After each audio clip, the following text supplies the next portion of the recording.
100 വയസ്സ് കഴിഞ്ഞ വൃദ്ധനായ സക്കരിയ നബി അലൈഹിസ്സലാം മക്കളെ തരണേ എന്നല്ല ചോദിക്കുന്നത്, എനിക്കൊരു മോനെ വേണം തമ്പുരാന്. ഇതാ 25-ാമത്തെ വയസ്സിലല്ല, 30-ാമത്തെ വയസ്സിലല്ല, പടച്ചവനെ വൃദ്ധനായ സക്കരിയ നബി അലൈഹിസ്സലാം അല്ലാഹുവിനോട് പറയുന്നു, നാഥാ എനിക്കൊരു പൊന്നുമോനെ വേണമല്ലാ, എനിക്കൊരു പൊന്നുമോനെ വേണമല്ലാ. സക്കരിയ നബി ദുആ ചെയ്തടോ, നിങ്ങളെ എത്രാമത്തെ വയസ്സിലാ മോള്?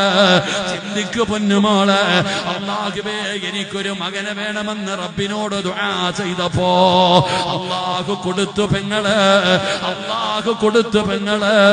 മഹാനായ യഹ്യാ നബി അലൈഹിസ്സലാം ദുആ ചെയ്യണം സഹോദരാ, ദുആ ചെയ്തിട്ട് വേണം മക്കളെ വാങ്ങാൻ.